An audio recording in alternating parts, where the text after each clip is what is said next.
Welcome back to Turpentine VC, a podcast where we discuss the art and science of building successful venture firms, VC to VC.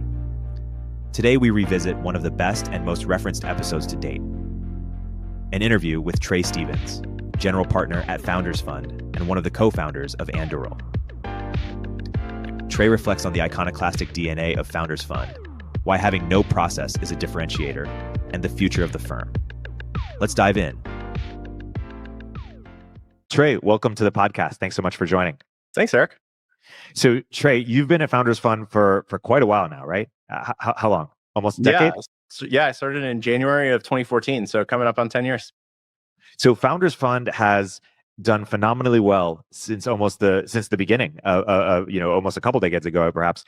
And it's not obvious why, because the people who've done super well at Founders Fund, they weren't household names necessarily before. There's something about the Founders Fund DNA that produces phenomenal returns. And I want you to reflect over the past, a couple decades, like what is it about how Founders Fund operates that has led to it being successful, fund after fund after fund?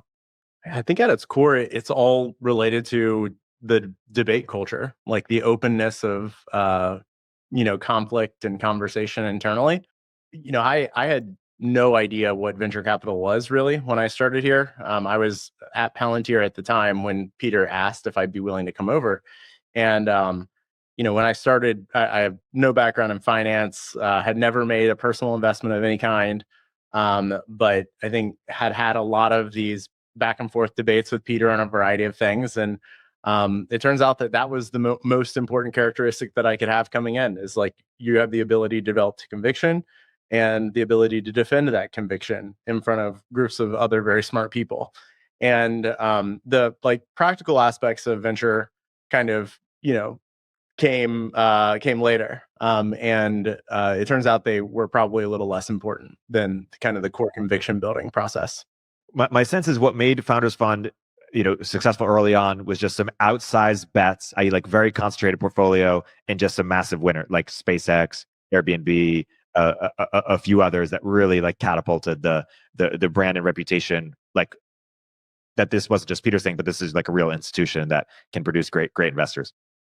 Yeah, I think, some of Peter's kind of core hypotheses about the venture tech space that he, built out as part of 0 to 1 as well, the book that he wrote back in the early teens, are about concentration. So you should really double down on your winners because venture is a power law distribution. The best companies tend to return the vast majority of all fund returns.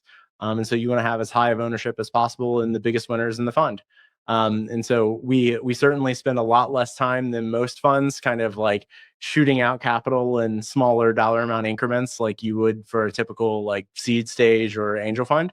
And we do a lot more highly concentrated bets in Series A, Series B, to make sure that by the time that you have a SpaceX or a Palantir or an Anduril or a Stripe, that you've acquired as much ownership as you possibly can.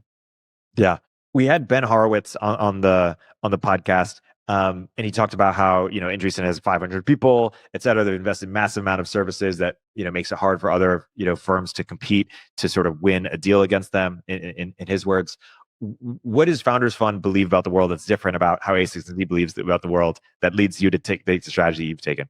Yeah, I mean, to be fair, I love Andreessen Horowitz. They're great. a large investor in Anduril. I would be the last person that would say anything bad about them. Our pitch is very, very different than theirs. Our pitch is that we'll be the least annoying investors that you deal with. Like, we're going to be very hands-off unless you ask us to be hands-on. We will be there to be reactive and supportive in whatever way we can in those moments. But by and large, we're going to give you the space that you need to operate. And I think this goes with like the original thesis of why we're called Founders Fund, is that we wouldn't invest in a company if we thought we could run it better than the founders, right? Like the only way that we'd ever get to conviction on a company is if we believe the founders would be much better than we would be at running that business. So that pitch is, so far as I can tell, having not only invested here for 10 years, but also starting 2 companies that are now portfolio companies of Founders Fund. It's incredible how true it is that we are very not annoying, like far beyond how most funds probably think about themselves. Yeah, it's amazing. It's amazing positioning in a sense of in a market where every firm is trying to talk about how much value they provide. What you're somewhat doing is talking about how much value you're not going to take away. Like you're almost like it's a jujitsu move. It's like everybody, VCs add negative value. We're going to add less negative value. You're going to control the company, et cetera. But I think what you're also bringing significantly is because you're so concentrated, and you've had wins when Founders Fund is on the cap table to signal to the market that this is going to be a great company. Totally. And I think most investors wouldn't say that they're being value extractive. Like I think they honestly believe that they're going to be helpful. But it's very, very hard to like move the needle for a company on a like hyper part-time basis. And to the extent that VCs believe that they're being super helpful, they're either very like actually being super helpful to a company that's desperately in need of their help, which is not a position that you really want to be in as an investor. You don't want a company to be, in desperate need of your help. Or they're just doing something to like boost their own self-esteem, to be like, gee golly, I'm just like the most useful investor ever. And the value of that to the company that's, being massively successful is like, it's a dubious claim at best, I would say. Yeah, and I think another sort of marketing position that you guys have taken, perhaps just organically, is there. Founders Fund is the only firm where you can look at a company and say, "Oh, that's a Founders Fund company." Something like Anduril, something like Palantir. You just kind of it's the maybe the boldness of the vision. It's maybe the type of company, because you have pioneered these kinds of sort of government tech companies, or it's also just the aesthetic of the founder, willing to be contrarian, willing to say something different, and that's just a very strong market position you guys have built over the last decade. Yeah, I think that's totally right. I mean, there's a lot of different words that you could probably put on this. I think contrarian is overused. Like people throw that around as if it's like some hallmark of successful Silicon Valley stuff. It's somewhat true, I would say. Like there's definitely some value into independent thinking. The Founders Fund brand, I agree with you. There's something to it where you can just look at something and you kind of know that it fits us. I think it's like more than being contrarian. It's like being kind of iconoclastic. It's like you're doing or saying something that people are like, that's either very right and troubling, or it's like not something that I would ever say out loud. And we have a tendency to kind of collect these lost toys and draw them together into a community of like-minded people. Yeah, totally. And Brian is an interesting like microcosm here, because Brian, one of the earliest investors at Founders Fund, one of the more successful investors at Founders Fund. It's not obvious as to why, in the sense of he didn't have this, like, he's not like Ryan Peterson, where he had this massive unicorn company that he built, although he did work at Google, of course. And he's also not like the world's domain expert in any specific categories, as far as I know. And when you talk to him, he goes on podcasts, he's kind of like, "Oh, I embrace the beginner mindset," and it's not just obvious why he's absolutely crushed it. And then similarly, you mentioned you didn't have a background when you got into investor background, when you got into Founders Fund. I feel like Founders Fund has just been able to recruit these investors who are not like the most obvious picks as to why they would crush it based on their investing background, and they've absolutely crushed it. You included, and Brian and others. Why do you think that is?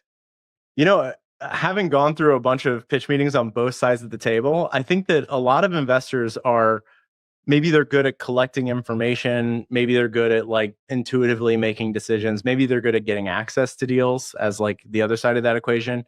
But they're they're making kind of decisions in a similar way to a lot of other firms. And so you could, put a blindfold on and go through a bunch of different pitch meetings with different firms and walk out of it and be like, I genuinely have no idea like which one of these pitch meetings was with which firm. I think with Founders Fund, you kind of know, because if you've ever sat in a pitch with Brian Singerman, which many of you listening to this podcast probably have, because he's asking difficult questions that make you super uncomfortable.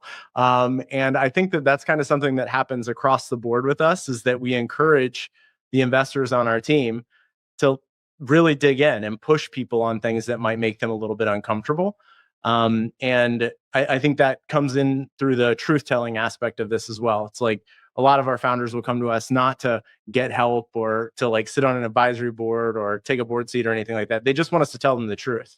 And there's no one like Brian Singerman to tell you exactly what he believes to be the truth. It takes a special kind of person to be that honest with other people. Yeah, totally. I'm curious how you guys think about investor recruiting. About a decade ago, before I started Village with a few folks, I was talking to Jeff at Founders Fund about a potential process, and I was letting him know that I had other interests, and maybe he was just being nice or iconoclastic, but he said something like, if you're getting other interests, that means we don't want to hire you. Like, we hire people who wouldn't like work at other venture firms, or who wouldn't be obvious for other venture firms. I'm not sure if that was just a Jeff thing or Founders Fund thing, or if that's changed in the past decade. You've made some more obvious hires recently in Ryan Peterson, Sam Blund, and others. But I'm curious how you guys think about partner recruiting at Founders Fund. Yeah, I mean, you're right.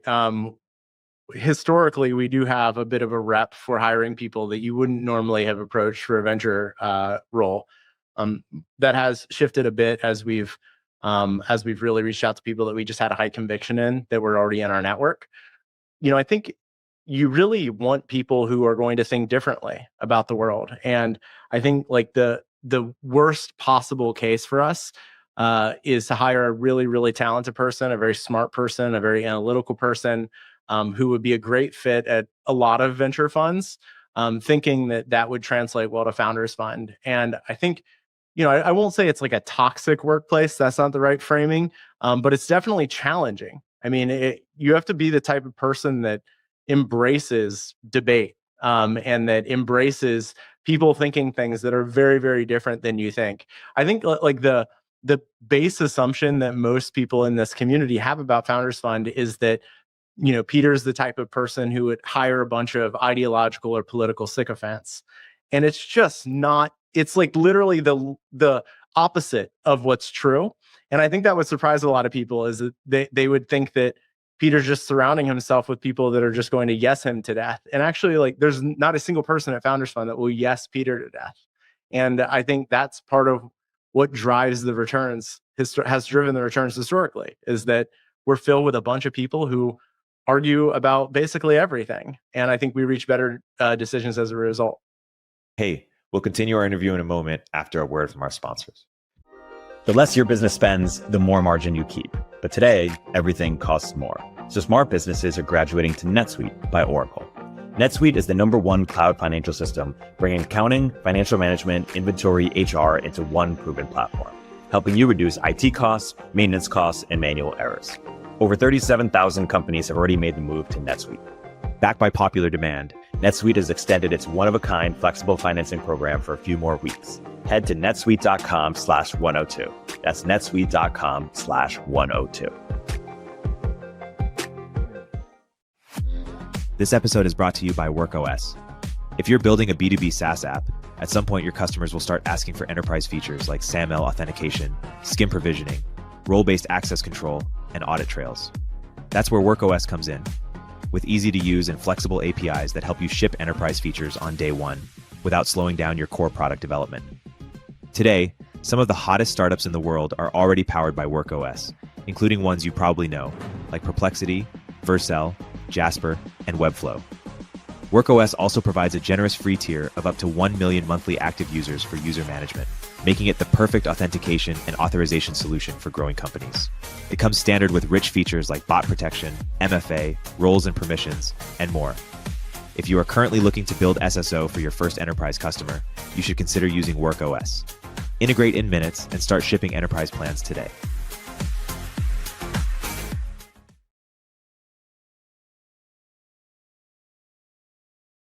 Yeah, it's really interesting. There's something about the Founders Fund brand that is willing to be so organic externally, even if it, the bad of everything, or the good of it is sort of authenticity. The challenge of it is what you just mentioned is chaos, perhaps. Yeah, it's a bit chaotic, for sure. And I don't think we would want to give people the external perception that we run like a really tight bureaucratic ship, because we don't. It is sort of chaotic. if you think about like the way deals get done as being kind of explanatory for the types of deals you make, I think the more bureaucratic and organized you are, the more likely it is you make mediocre investments. Because if like one person meets with a company, they're like, I like this, but I want someone else's opinion. And you pull in like your partners, and your partners are like, yeah, I like this. I think it's probably good enough to like get the GP's opinion. It goes up to the GPs, and the GPs are like, oh, well, it made it this far. Maybe we don't like it enough to write a $10 million check. Maybe we like it enough to write a $2 million check. And then you end up having all of these like kind of mediocre conviction deals that fill up your portfolio. At Founders Fund, it's like not even possible to do that. Like there's no Monday meetings. We don't have like some organized structure or deal process. It's like the only way a deal gets done is if someone has enough conviction to fight through every single person on the investment team. And so like you have to have that champion. It doesn't matter if that champion is an associate or a principal or a partner or a longstanding GP. It's like everyone has to fight this process, or lack of process, I guess I should say. And we're not hiding that. We fight with each other openly on Twitter. We're very open about how different we all are. We had people donating to different political candidates, which for people that are hyper partisan in San Francisco will be shocked to hear that Peter's still friends with people he disagrees with. But actually, that's the way the world should work, is that you should have a bunch of people around you that you disagree with. And that's just who we are. And I don't think any of us are apologizing for that. What is the right way to think about sort of governance or structure at Founders Fund in terms of how do decisions get made? Is Peter sort of the part-time CEO? Are there other people as CEO? Is there a co-CEO? You just talked about how deals get done, which is, I guess, some level of consensus in terms of you have to convince everybody. How does decision making at the firm work more broadly? Yeah, so Peter is the CEO, full stop, and then there's a set of GPs that are, I guess, making the final stamp of approval on deals that are coming through the process.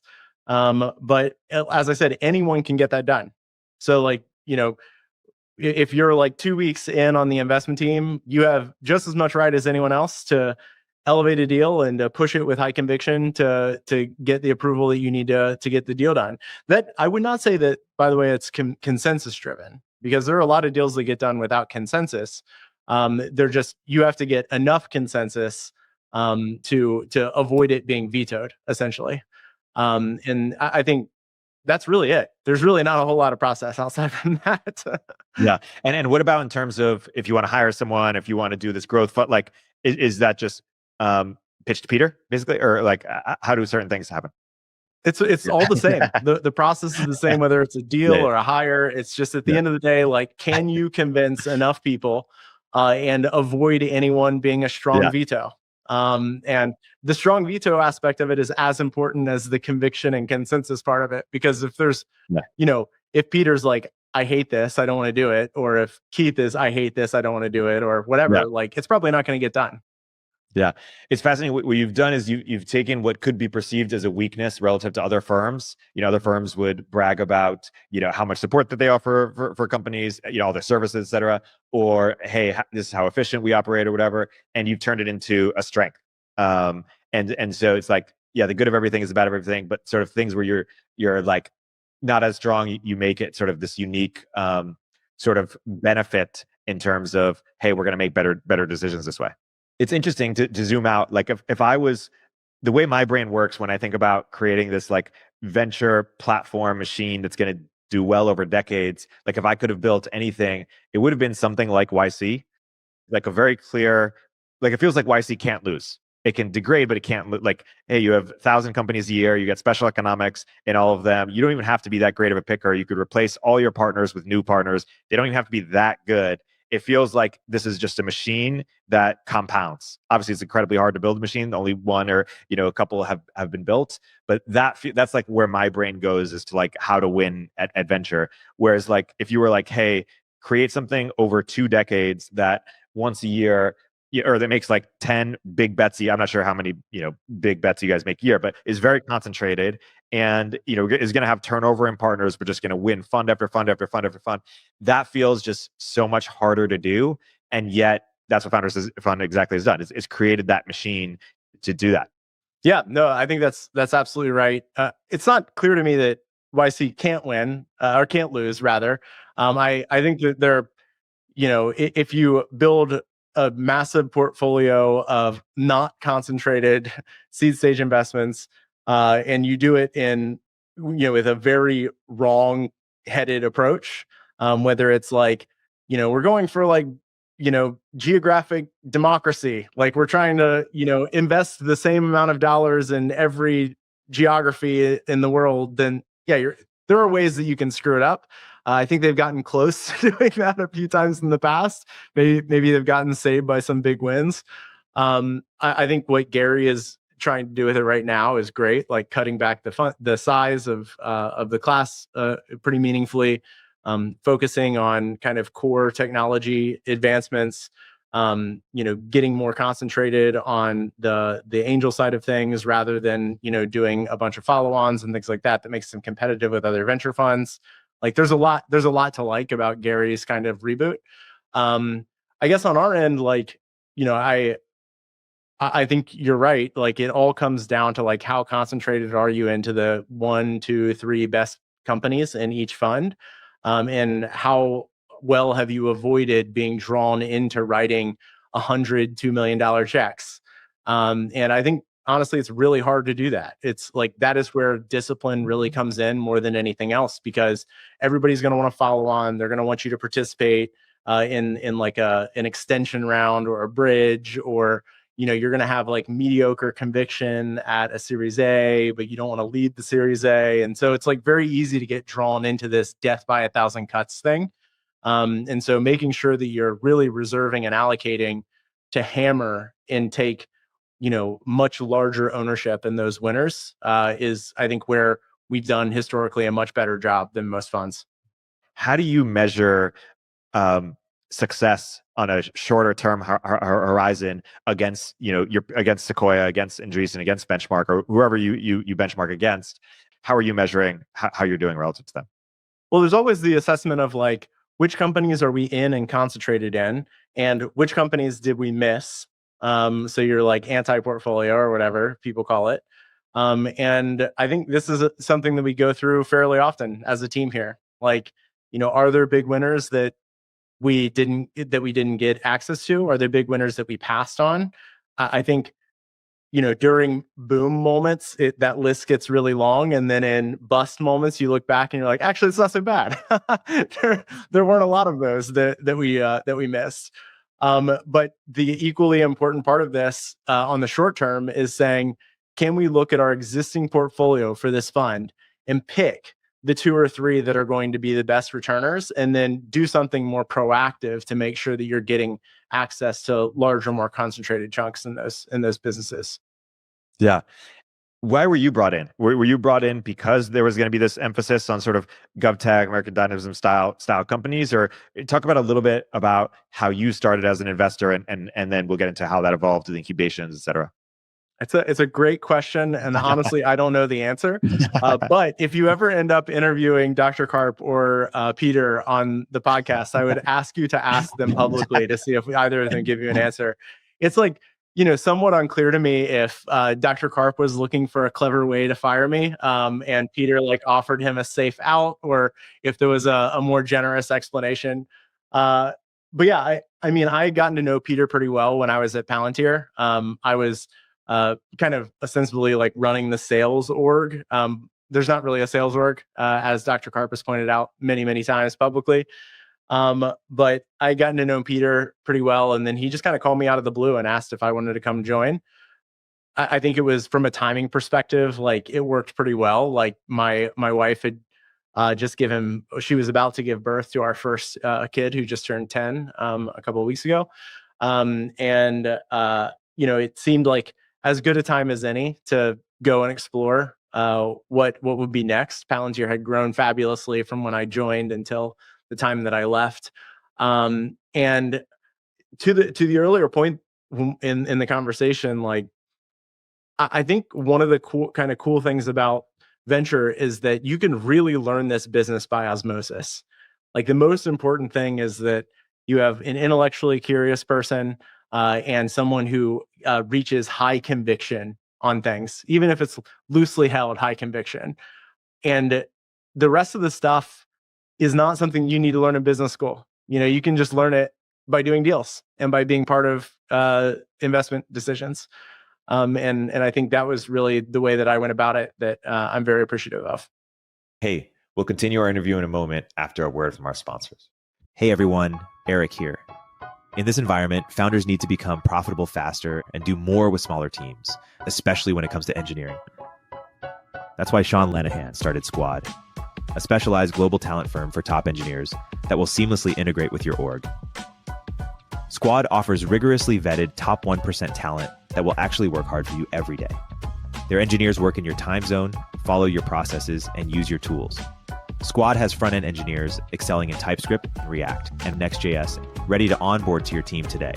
For backend, Squad engineers are experts at Node.js, Python, Java, and a range of other languages and frameworks. While it may cost more than the freelancer on Upwork billing you for 40 hours, but working only 2, Squad offers premium quality at a fraction of the typical cost, without the headache of assessing for skills and culture fit. Squad takes care of sourcing, legal compliance, and local HR for global talent. Increase your velocity without amping up burn. Visit choosesquad.com and mention Turpentine to skip the waitlist. So talk about your journey to then incubating Anduril, and when you realize, hey, we need to go deeper on this space. This is a space that VC firms don't historically invest in. So talk about when that became really real, and then just how you guys, because it feels like you pioneered your incubation practice a little bit at Founders Fund too. So talk about how that's evolved as well. Yeah, I wouldn't say that we have like an incubation practice. I mean, obviously, Peter co-founded Palantir. We were the first institutional investor in SpaceX. Keith started Open Store. Delian started Varda. But there's no like program for this. It's not like there's a specific way that it gets done every time. I just think we've been doing it for a while because of what I said before, which is that if the company exists and we don't think we would be the best people to run it, then we're going to invest in that company in as highly a concentrated way as possible. But where there are cases where the company doesn't exist and we feel like we are, for whatever reason, the right people to start the business, we will do that as well. And to be honest, I didn't know this. This was not something that I was cognizant of for my first few years at Founders Fund. I not knowing anything about venture, I just started looking at defense tech companies because I thought this was like one area that I had some edge from my 6 years at Palantir. And I had met with literally hundreds of companies and hadn't made a big bet. We'd invested in one company called KDM that was later renamed Expanse, which was acquired by Palo Alto Networks. It ended up being a really good return for us, actually. But that was it. That was the only investment we had made in the space. And I was just talking with the investment team saying like, man, it's crazy that there hasn't been a new defense prime since the end of the Cold War. Like Palantir and SpaceX are these great success stories, but we also really need a company that just builds platforms that compete alongside the primes for the major weapons platforms for the future. And to my surprise, the team was like, well, it sounds like you know more about this space than other people do. You should just start it. I'm like, oh crap, that's a thing that I can do. I thought you guys were paying me to like be an investor. But no, I think the openness to this idea that you can do both of these things in parallel. In fact, you might even be a better investor if you're also operating in parallel because you see how companies are working in that exact like moment in time. It's a huge advantage. And so we've encouraged it and been very open to people on the team taking a similar approach. So you don't have a formal incubation practice, but you have some principles, which is we don't incubate something unless we're the best ones to do it, or it won't exist without us. We're not going to build commodity businesses. This isn't Rocket Lab, or Rocket Internet or whatever it's called. This is kind of core to one of Peter's dogmas from 0 to 1 is that competition is for losers. Like we don't want to just get really involved in some commodity business. If we think that there's something that doesn't exist in the world that needs to exist, then yeah, we'll absolutely take a hard look at that. I think there's some belief that you guys have around sort of like against sort of factory style stuff and more towards like boutique, very specific. A decade ago, before starting On Deck 2, I was talking to Founders Fund about, hey, is there some sort of like engine by which you could sort of systematize the co-founding of companies a bit more based on, I believe, the STEM centrics. Hey, you could do this a little bit, pair bank, business person with a scientist, and maybe you could do this in more formulaic way. And you guys haven't, you guys have done it a few times in terms of your incubation, but you haven't launched this like massive systematized co-founder search thing. And I think that speaks to just how thoughtful you guys are before putting things into the world. Like they really have to make sense. Not only make sense from a business perspective, but have to make sense for us as individuals as well. Without that connectivity, if we were running a formal program, we would be tempted into doing a bunch of stuff that's mediocre. Kind of like what I said about the having no process actually forces us to be higher conviction. I think it's the same for incubation. Having no process forces us to be higher conviction. I think like the worst kind of founder is a whiteboard founder. It's like the person that the only thing they believe strongly is that they need to be a founder. Yeah.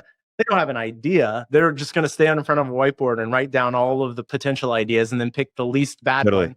Because for some reason, for status or aspiration or, external image, whatever it is, they're just like, I have to be a founder. That's like the only thing that I can do. And man, that just seems like a really bad starting point for a business.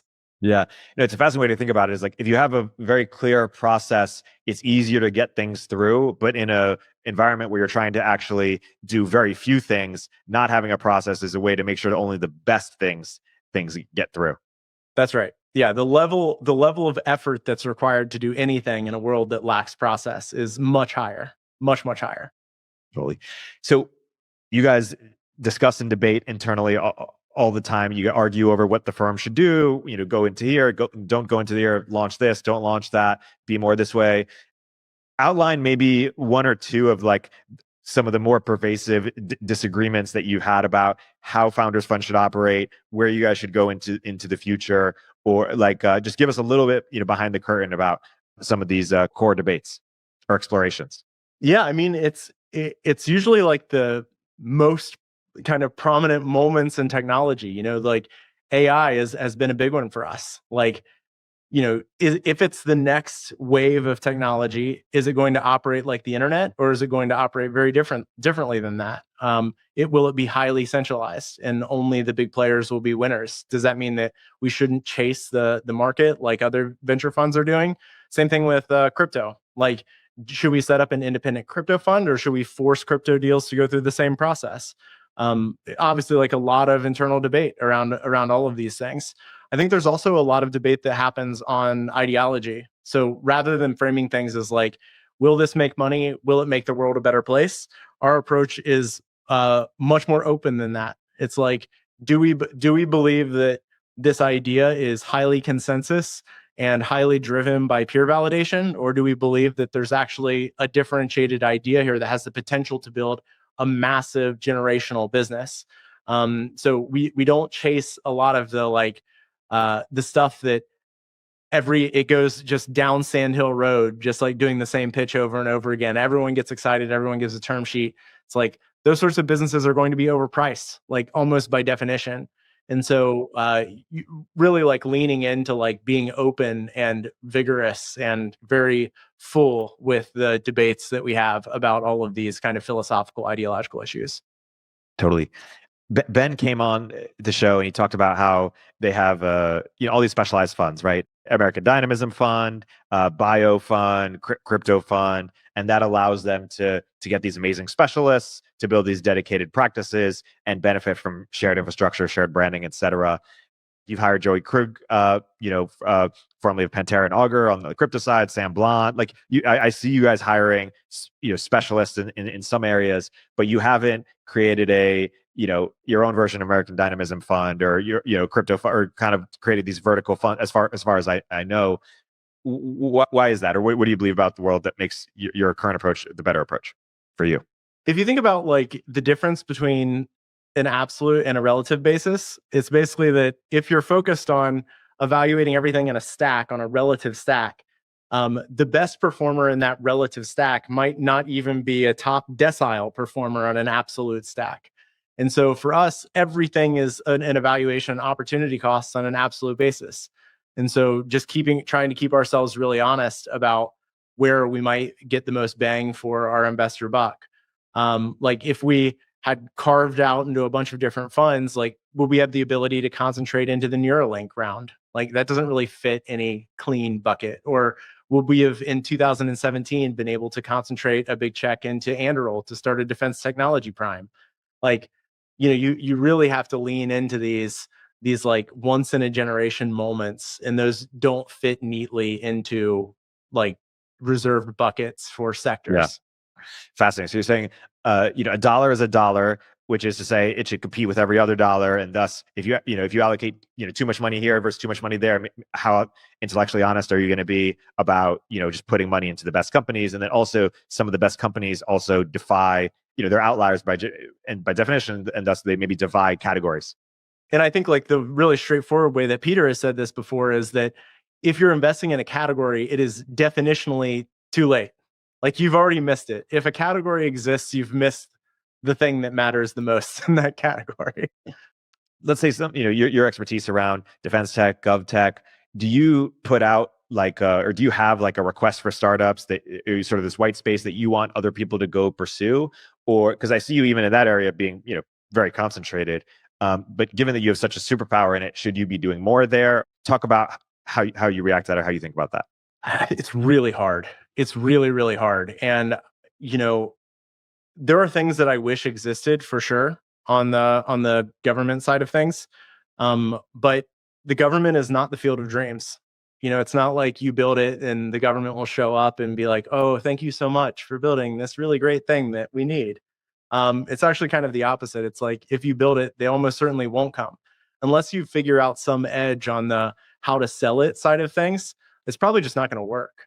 And so for me, a lot of what I'm looking for is, can I find founders that have that edge? And then the tech side, what they build with that edge matters maybe less than it does operating in reverse. And so you're right. We haven't made a lot of investments in the space, despite us being like, the largest investor in the 3 biggest success stories in the last 20 years. And it's just because the team aspect matters so much, like more than it does in almost any other sector or vertical. So I could like rattle through a list of things that I think the government needs, but without an army of lobbyists and a really, really smart government relations team and really smart procurement people, I'm not sure that list matters.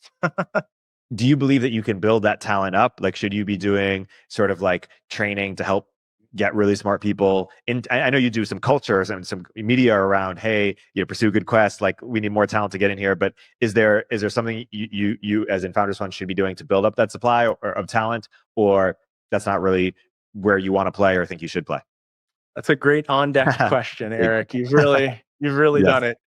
Yeah, there's probably something there. And this is something we've talked about internally at Anduril as well, is like, are there ways that we could even figure out how to leverage our kind of operating system internally to get other companies to break through the glass ceiling? I think it could make sense. My bandwidth has been somewhat limited, so it's been kind of difficult to do that. And then honestly, like the bigger problem is that it's not clear to me that founders think they need help. When we've gone and talked to some of the companies in the ecosystem to for pitches, a lot of times there's just like this completely irrational optimism. And again, it's not that I believe that I can run their companies better than them. I would hope that they would be better at every single aspect of their company than I would be. But they should at least come in with a level of cynicism about how difficult the market is. And if they're rolling in and they're like, we're going to do $100 million of revenue in the first 2 years, it's like, you need a dose of reality, bro. Like, this is not going to work the way that you think it's going to work. So I would like to see more founders come to me and say, dude, this is friggin' hard. It's really hard. The customer really needs this. They don't perceive that they need it. They just paid Booz Allen Hamilton $1 billion to build the exact same thing from scratch. It's not going to work. Like, it's going to take them 10 years to figure that out. Like, everyone just needs to take a dose of reality. Let's look out into the future of Founders Fund a bit. You've just made some hires in the past 6 months. I mentioned Sam Blan, I mentioned Joey Krug, I mentioned Ryan Peterson. There's probably another or two. But I'm curious how you think about where in Founders Fund you want to continue to, as a firm, you want to continue to round out sort of skill sets or areas of expertise in terms of types of folks you bring in to the organization, and then also just looking out, 3 years ahead, 5 years ahead, and beyond. Do you expect Founders Fund, like the core, to operate pretty similarly, or do you expect to launch a new product just in the same way that you launched a growth fund a few years ago? Do you think Founders Fund will expand sort of the set of products, or why don't you talk about either of those questions? Yeah, on the people side of things, we're just opportunistic. We don't have like a certain strategy that we're going after. We don't like list, job postings openly. That's just not the way that it works. When we have an opportunistic moment we can step into to get someone that we feel like adds something to the team and fills a gap that we have, like we are always going to be very keen to do that. It's not like the type of thing you could send like a cold email and be like, hey, I really want to work in venture. I read your manifesto. It's like, that's not really the way that we're doing things here. And then on the like product side of things, again, it's pretty opportunistic. There's nothing on the horizon. We're not looking to, add a new type of fund or, like a Sequoia Heritage like vehicle or change our structure to be evergreen. No, it's just like we're a venture fund. We're going to operate like a venture fund. For the most part, that means we have a main fund that does earlier stage deals, and we have a growth fund that does later stage deals, and that's about it. What have we not talked about that you think is interesting as it relates to understanding how Founders Fund operates relative to how other firms operate, or what makes it or the individuals inside of it different? I think the thing that doesn't get nearly enough play about this that I'm always surprised by is that there tends to be this belief that it's like this group of like-minded based people, and it's just not like that at all. Like Erik, a bunch of us here were like all very different people. Like we all came from very different backgrounds.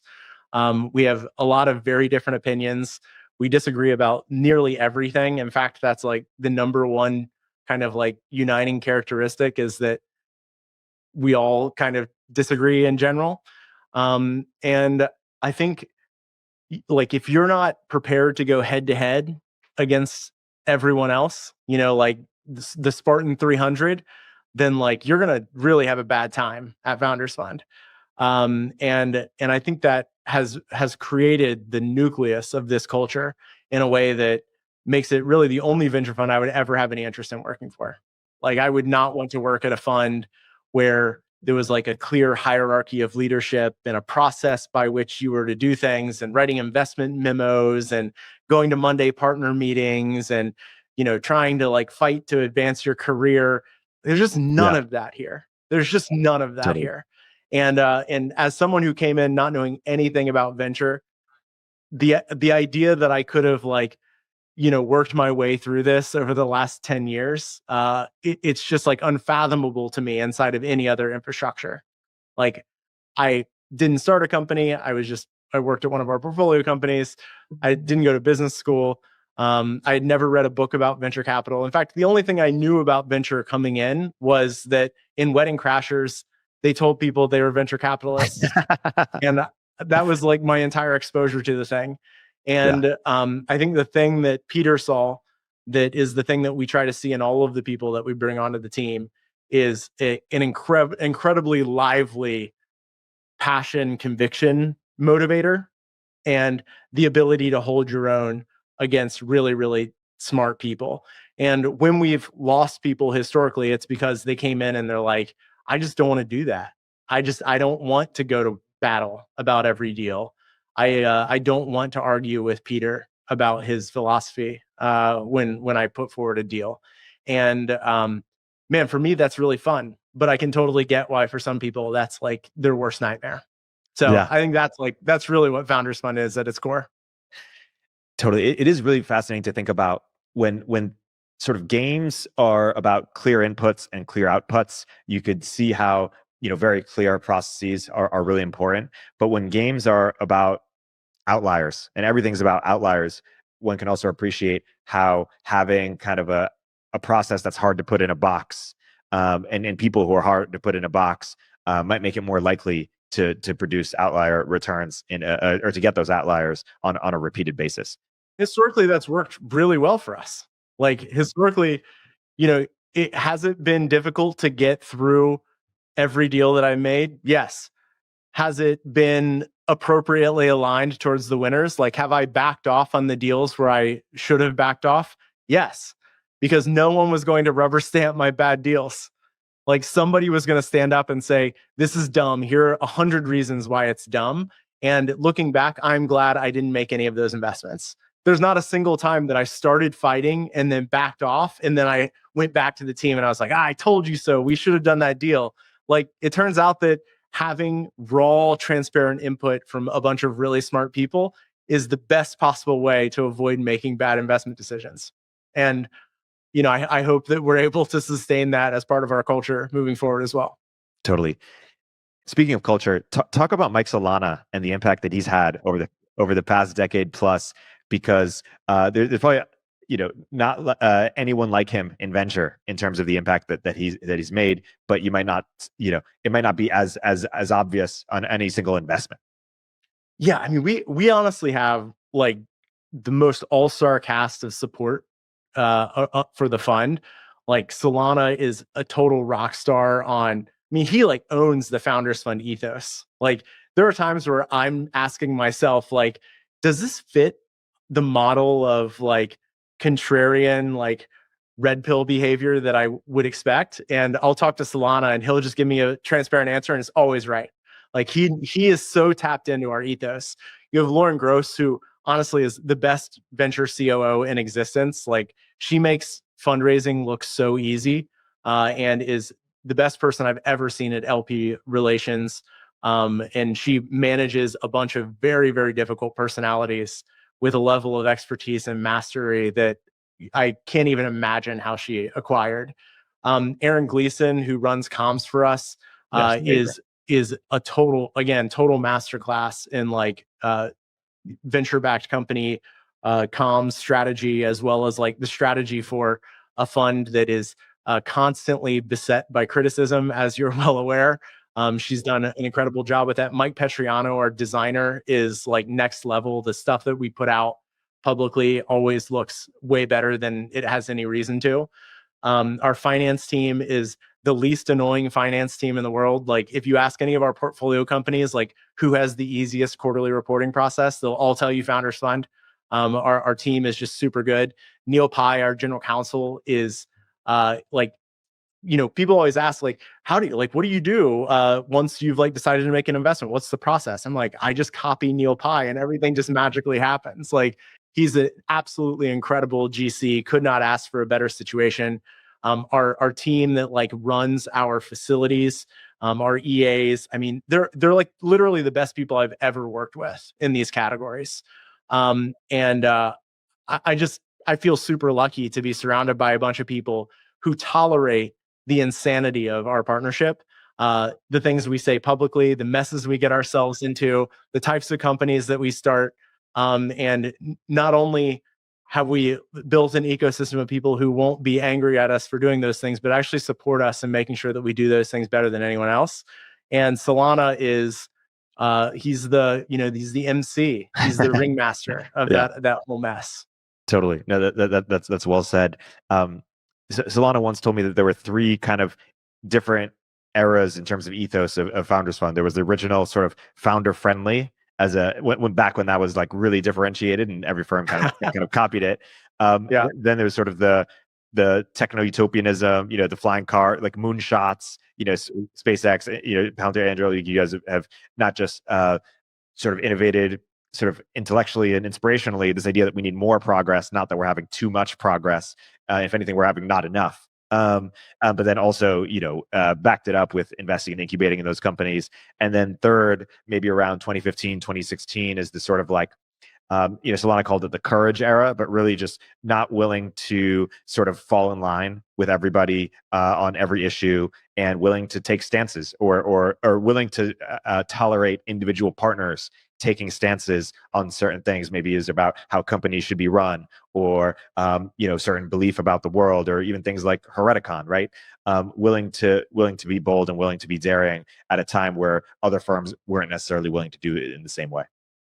Yeah, it's a perfect encapsulation. Not surprising coming from Solana, but I think it's been cool to see how in the first two of those paradigms, the rest of the tech community followed us, albeit a little late.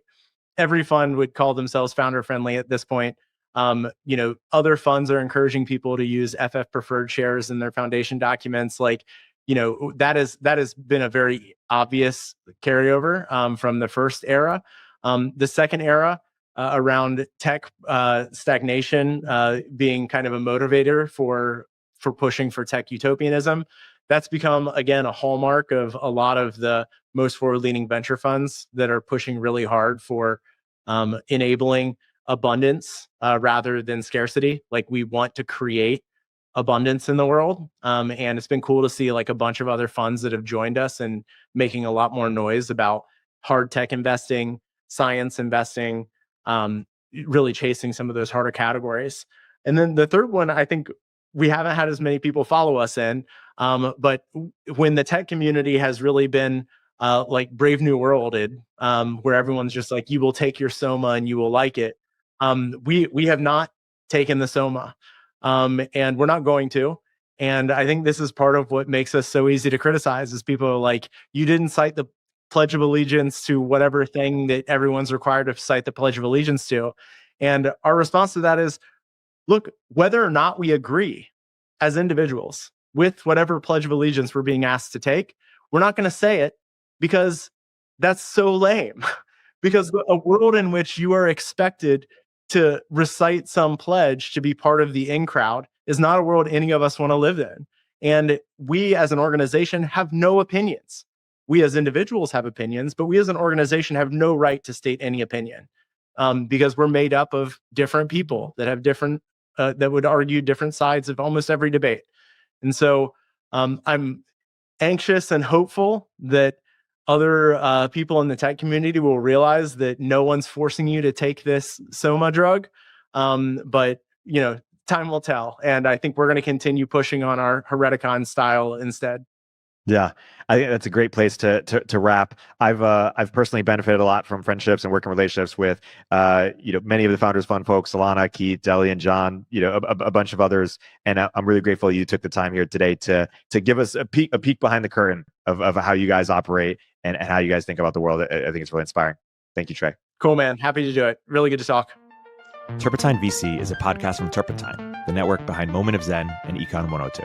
If you liked the episode, please leave a review in the Apple Store or rate us on Spotify.